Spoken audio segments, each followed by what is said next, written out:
Jangan lupa subscribe YouTube channel Metro TV News dan jangan lupa nyalakan notifikasinya.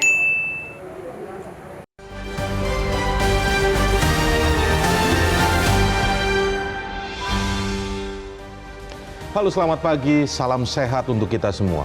RUU perampasan aset terkait tindak pidana disusulkan masuk ke prolegnas tahun depan. RUU ini seharusnya jadi prioritas DPR karena tanpa perampasan aset, keuntungan dari tindak kejahatan dapat terus dinikmati oleh pelaku, keluarga, bahkan cucu dan cicitnya. Itu artinya dampak kejahatan tidak berhenti meskipun hukum pidana dijatuhkan.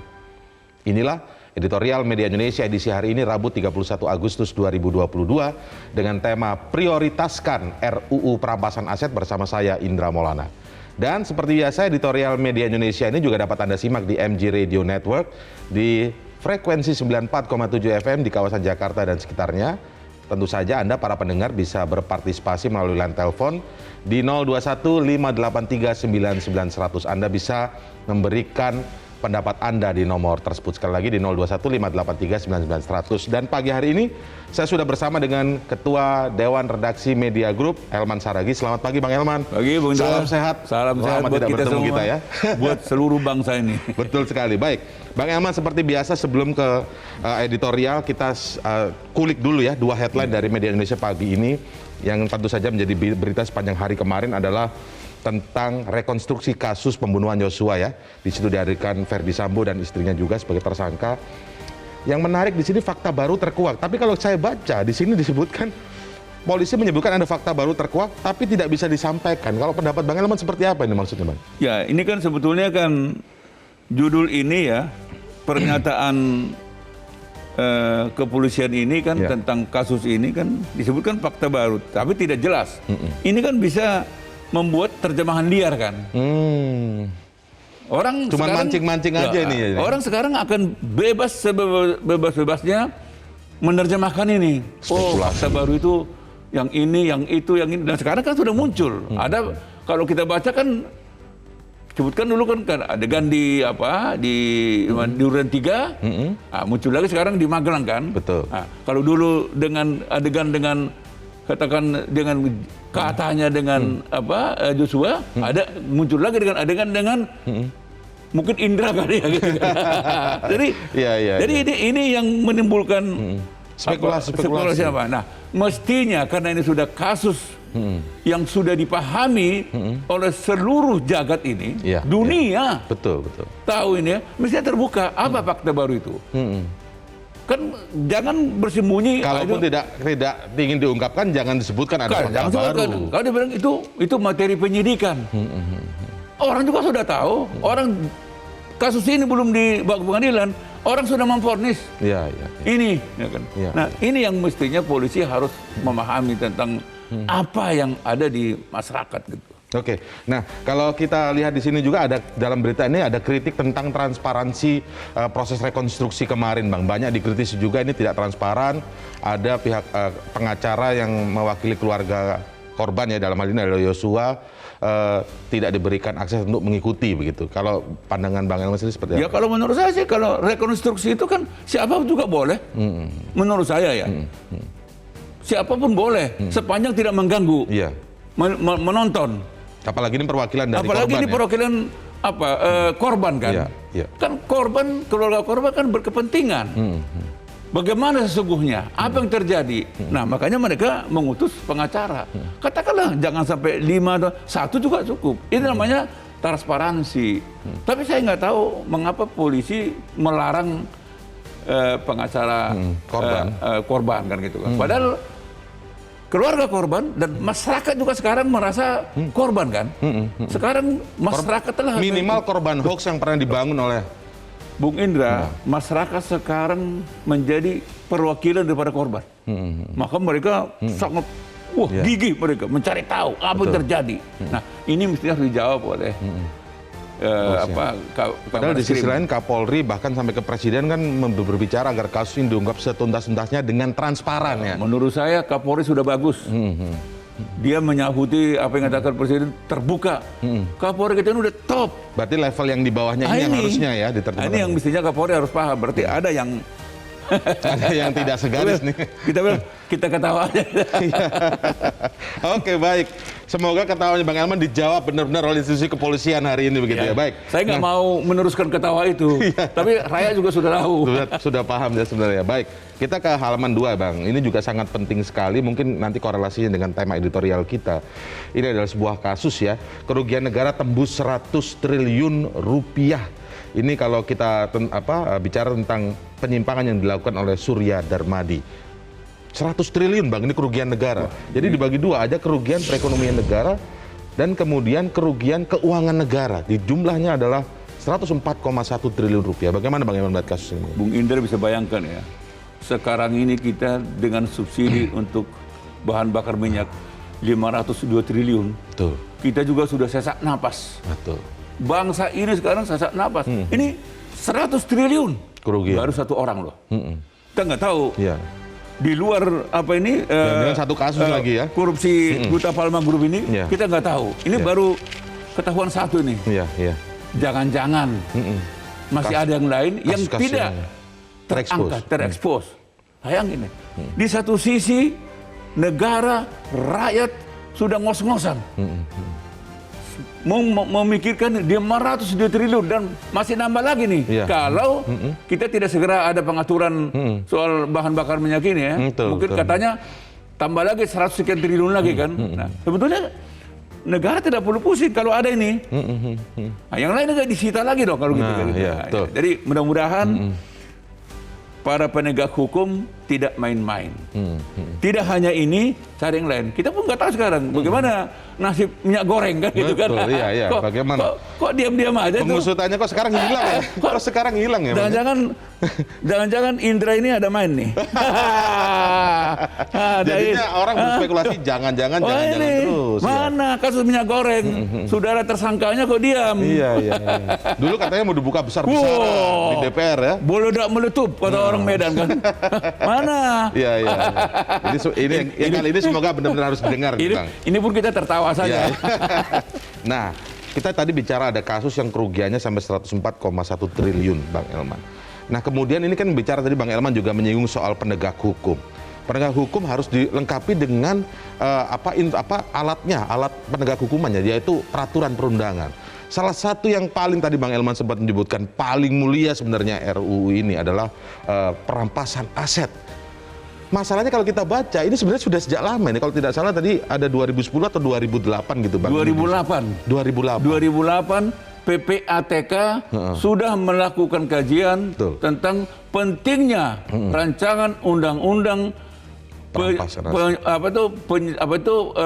penyitaan paksa aset yang terkait dengan tindak pidana. Betul. Jadi perampasan aset yang terkait dengan tindak pidana. Ini 2008. Berarti berapa tahun? Ya, saya nggak tahu. Biarlah kita suruh anggota DPR yang menghitung itu. Itu kan bukan 1 tahun kan? Iya. Bukan 10 tahun. Kenapa ini tidak menjadi prioritas, bahkan ditunda-tunda, prioritas depan aja deh, prioritas depan lagi aja? Sebetulnya kan ini kan kalau ada undang-undang perampasan aset yang terkait dengan tindak pidana ini dari dulu, ini dengan mudah kita bisa merampas aset-aset yang terkait dengan tindak pidana yang walaupun pelakunya tidak tertangkap, jadi buron atau sudah meninggal, tapi karena ada undang-undangnya, sita dulu. Asetnya bisa balik. Aset balik. Dan ini yang akan membuat kerugian negara itu berkurang. Kan, gitu. Nah, tapi yang terjadi sekarang kan didiamkan. Nah, saya khawatir ya, jangan-jangan ini, jangan-jangan ya. Mundur 12 tahun. Mundur tahun ini, takut senjata makan Tuhan. Senjata makan Tuhan, bisa begitu Bang ya? Iya. Kan gini Bang, kan Bung Indra tadi ini kan RUU mulia. Betul. Saya mengatakan ini RUU yang ditunggu-tunggu. Ini kan hampir sama dengan pembuktian terbalik kan. Betul. Anda bisa bayangkan sekarang. Orang pelaku tindak kejahatan, korupsi, dia lari. Ataupun walaupun di sini ada, tapi sulit untuk menyita asetnya. Karena nggak kuat dasar undang-undangnya. Dan seenaknya aja dia. Dihukum dia 4 tahun, betul. Tapi uang yang sempat sudah dia simpan, diambil. Dan ini betul-betul menikmatinya dia. Rakyat yang menderita. Jadi di mana letak keadilannya. Rasa keadilan itu. Nah, ya. ini yang penting. Oleh karena itu menurut saya kalau DPR mau bersama-sama dengan rakyat, kalau DPR memang memahami tentang arti pentingnya pemberantasan korupsi dan tidak hanya menghukum pelakunya, tapi mengembalikan kerugian negara. Nah, segeralah bahas rancangan undang-undang, sahkan ini. Nah, kecuali kalau memang memandang bahaya ini kalau kita sahkan. Senjata makan tuan. Wah, ini bisa senjata makan tuan Indra ini. Dan Oke. konco-konconya. Iya. Kita ulas lebih detail nanti Bang ya setelah jeda, karena kita akan lihat terlebih dahulu tayangan lebih lengkap. Prioritaskan RUU perampasan aset.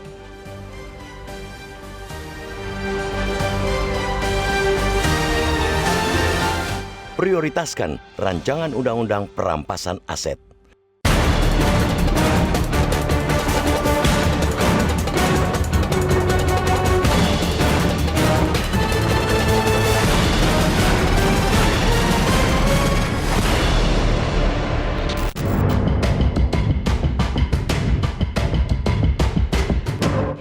Setelah tidak masuk dalam program legislasi nasional atau Prolegnas Prioritas 2022, rancangan undang-undang perampasan aset terkait tindak pidana diusulkan masuk ke program tersebut tahun depan. Masuk menjadi salah satu dari 4 rancangan undang-undang yang diusulkan pemerintah. Rancangan undang-undang perampasan aset semestinya jadi prioritas DPR, sebab rancangan undang-undang inilah bagian dari perwujudan keadilan dalam paradigma pidana paling modern, yakni paradigma rehabilitasi atau pemulihan. Tanpa perampasan aset, maka keuntungan dari tindak kejahatan dapat terus dinikmati pelaku, keluarga, bahkan cucu dan cicitnya. Itu artinya dampak kejahatan tidak berhenti meski hukum pidana dijatuhkan. Itu artinya pula dampak kejahatan tidak pernah pulih karena hasil kerugian negara tidak kembali sepenuhnya. Sebuah kejahatan yang masih memberikan untung pada pelakunya adalah pelanggaran dari prinsip keadilan yang sangat fundamental. Dari situ pula, paradigma pidana paling konvensional yakni efek jera pun tidak juga tegak. Sebab bagi para penjahat, hitung-hitungan keuntungan mereka tetap mengalir meski sang terpidana terus buron atau bahkan tutup usia. Dalam era kejahatan saat ini, para pelaku juga sudah sangat canggih dalam mencuci berikut, membiarkan aset-aset hasil tindak pidana. Bukan cuma sebagai modal bisnis kotor lainnya, aset itu pula yang digunakan untuk membentuk mafia hingga membayar para penegak hukum kotor. Itulah yang sudah dilakukan jaringan mafia narkoba di Amerika Serikat di pertengahan tahun 80-an, hingga mendorong negara tersebut membuat pendekatan perampasan aset. Ampuhnya dampak cara itu membuat United Nations Covenant Against Corruption atau UNCAC memformalkannya pada 2003. Bagi hukum Indonesia, kelak adanya undang-undang perampasan aset tindak pidana sesungguhnya akan menutup celah-celah penghukuman yang masih terbuka. Harus diakui, bahkan meski kita telah memiliki Undang-Undang Nomor 8 Tahun 2010 tentang pencegahan dan pemberantasan tindak pidana pencucian uang atau TPPU, pengembalian aset negara berikut segala keuntungan dari tindak kejahatan masih hal yang sangat sulit, terutama bagi pelaku-pelaku buron, meninggal dunia, dan sebab lainnya di mana pelaku tidak dapat dihadirkan di persidangan. Dalam perkara TPPU, dasarnya masih dilakukan setelah putusan pengadilan dijatuhkan. Persidangan perkara TPPU harus menentukan jenis tindak pidana asalnya. Kita dapat belajar dari kejadian selama ini ketika sanksi pidana dan perampasan aset sulit dilakukan karena begitu banyaknya surga persembunyian para koruptor. Di negara tetangga saja setidaknya ada 20 buron kasus korupsi yang ada dan pernah singgah. Kondisi serupa pula yang sebenarnya sudah lama dialami banyak negara di dunia. Seberapapun rapatnya hukum, ada banyak celah yang membuat pelaku kejahatan meloloskan diri ataupun menghapus jejak keterlibatan mereka. Sebab itu, ahli hukum dan mantan jaksa penuntut umum Amerika Serikat, Stephen D. Casella, mendorong konsep perampasan aset. Menurutnya, titik tekan dari perampasan aset atau perampasan in rem adalah mengungkap hubungan antara aset dengan tindak pidana, bukan hubungan antara aset dengan pelaku. Selama aset diduga berasal dari tindak pidana, sepanjang tidak ada pihak yang membuktikan sebaliknya, maka pengadilan dapat memutus bahwa aset tersebut tercemar dan dapat dirampas oleh negara. Dengan begitu, tidak soal jika aset itu bukan diatasnamakan pelaku kejahatan dan tidak peduli sejauh mana mengalir aset tersebut, tetap dapat dirampas kembali oleh negara. Bicara soal waktu, rancangan undang-undang ini pun membuat pemulihan kerugian negara dengan lebih cepat. Di sisi lain, konsep perampasan aset ini tetap bukanlah menggantikan proses peradilan pidana terhadap pelakunya. Rancangan undang-undang ini juga bukan bypass atas semua hukum pidana yang semestinya dijatuhkan pada pelaku. Sebab itu, ahli hukum dunia juga menekankan jika perampasan aset tidak direkomendasikan bagi pelaku yang masih dapat dihadirkan ke persidangan. Dalam pelaku jenis ini, sanksi hukum pidana tetap harus dijatuhkan dan kemudian dilengkapi lagi dengan perampasan aset. Dengan begitu, semakin cepat negara ini memiliki undang-undang perampasan aset, sesungguhnya semakin cepat pula kerugian negara dapat dipulihkan. Artinya pula, hak rakyat dikembalikan dan keadilan yang fundamental dapat ditegakkan.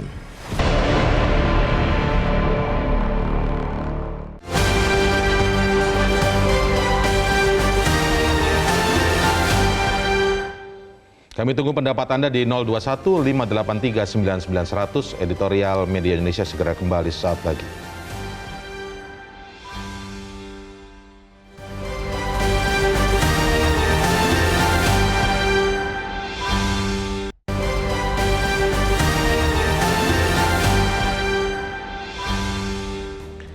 Ya, Anda masih bersama kami di Editorial Media Indonesia, prioritaskan RUU perampasan aset. Saya masih bersama dengan Ketua Dewan Redaksi Media Group, Bang Elman Saragih. Tapi sudah ada penelpon yang bergabung bersama kita.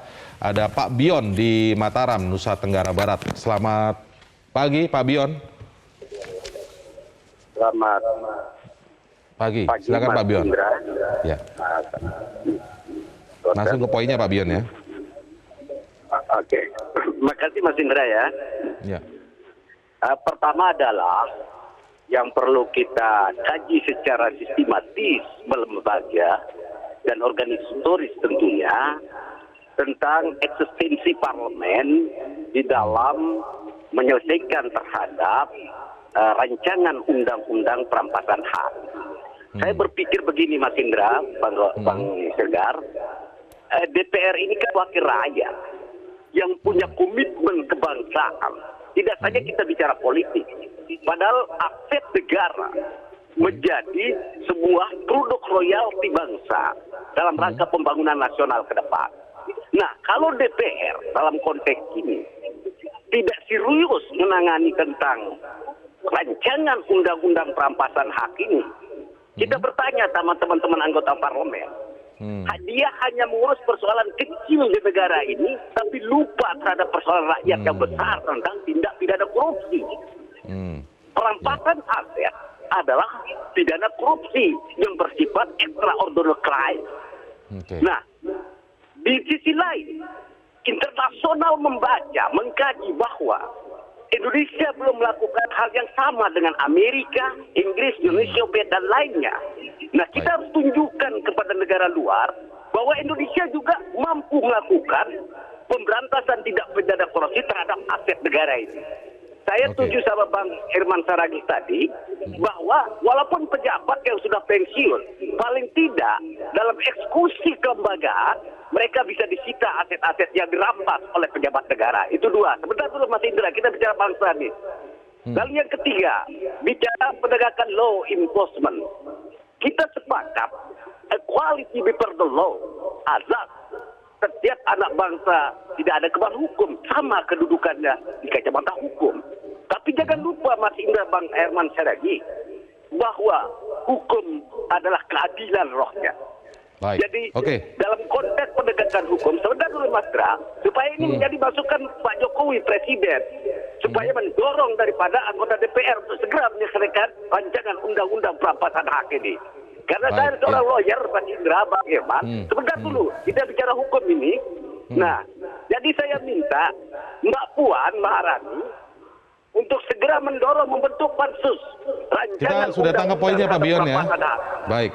Oke Pak Bion, kita sudah tangkap poinnya. Poinnya jelas sekali, ada 3 hal tadi ya. Oke, langsung kita ke Bang Elman. Tapi memang seperti yang disampaikan Pak Bion, ini menjadi DPR ini kalau tidak segera mengurusi ini, seolah akan ada image yang diurus oleh teman-teman di parlemen ini hanya hal-hal kecil, padahal ini adalah hal besar. Kita bicara pemberantasan korupsi, salah satu yang paling efektif dari pemberantasan korupsi tentu saja adalah perampasan aset.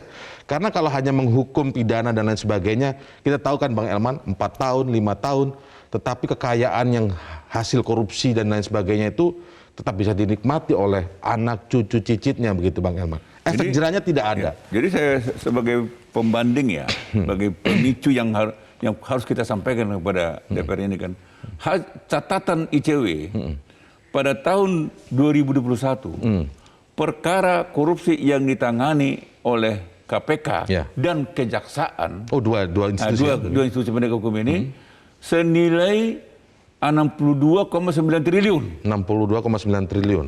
Tetapi yang diminta berhasil kembalikan ke negara. Dikembalikan negara kepada pelaku tindak pidana korupsi ini hanya 1,4 triliun. Nah ini contoh kecil ya.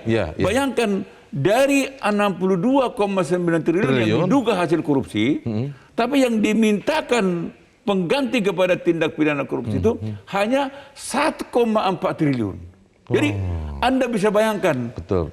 Belum lagi tadi kan kalau Bung Indra mengatakan kan dihukum 4 tahun, 5 tahun.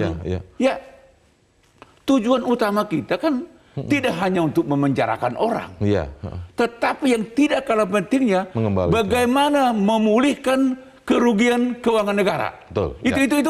Itu moralnya. Itu esensi juga ya, sangat penting. Kan nggak boleh hanya. Jadi karena kalau itu tidak kita lakukan, maka pelaku tindak kejahatan ini akan tetap menikmati hasil korupsinya, hasil kejahatannya bersama dengan keluarganya, bersama dengan cucu cicitnya, bahkan dia bisa membayar mafia untuk sogok menyogok. Akhirnya suap lagi jadi. Suap lagi. Nah, itulah makanya terjadi setelah melakukan tindak kejahatan, ada pemilu, ada yang menjadi bupati lagi, ada yang menjadi... Karena duitnya masih ada. Oke, Bang Elman, nanti kita bahas lebih lanjut lagi, lebih lengkap lagi di segmen ketiga. Tetaplah bersama kami di Editorial Media Indonesia.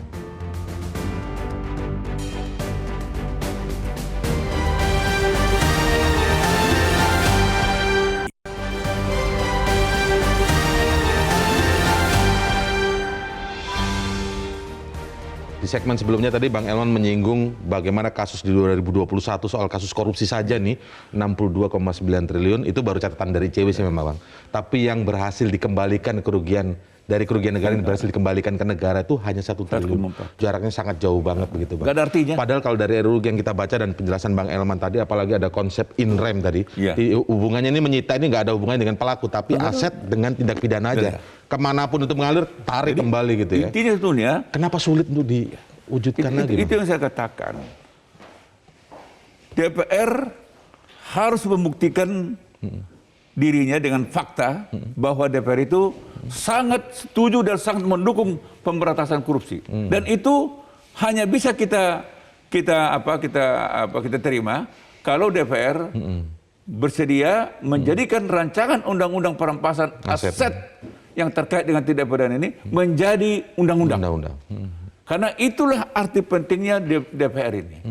Dan inilah buat rakyat ini rasa keadilan. Supaya apa? Supaya pelaku tindak kejahatan korupsi ini ada efek jerahnya. Jadi dia tidak hanya dihukum, tetapi dia dengan kata lain dimiskinkan. Iya, betul. Dia tidak bisa seenaknya lagi menggunakan, menikmati hasil jarahan, hasil korupsinya, hasil curiannya. Itu penting. Dan ini efek jerah juga untuk ke depan begitu. Bukan hanya efek jerah. Bayangkan dia jadi miskin. Betul. Tapi kalau ini, ya ini kan tetap aja dia kaya. Itu saya katakan. Habis dia selesai menjadi terpidana, ada pilkada ikut lagi dia. Ada pileg ikut lagi dia. Dan terpilih pula kan. Nah, karena duitnya masih banyak. Duitnya masih banyak. Nah, ini yang utama adalah bagaimana kita bisa memulihkan kerugian keuangan negara. Oke, baik Bang Elman. Jika memang kemudian DPR ingin disebut menjadi bagian yang ingin melakukan pemberantasan korupsi di negeri ini secara serius, maka sahkanlah RUU perampasan aset ini kecuali menjadi seperti undang-undang. kata tadi, Ya. takut senjata makan tuan. Jangan sampai begitu. Baik. Bang Elman, terima kasih banyak atas waktunya di editorial Media Indonesia. Semoga didengar oleh teman-teman kita di parlemen semua ya, Bang Elman. Dan ini menjadi undang-undang perampasan aset. Terima kasih sekali lagi, salam sehat Bang Elman. Dan demikianlah editorial Media Indonesia untuk pagi ini. Terima kasih juga Anda telah bergabung memberikan pendapat Anda di nomor telepon yang telah kami sediakan. Bergabunglah kembali memberikan pendapat di editorial besok. Saya Indra Maulana, salam sehat, sampai jumpa.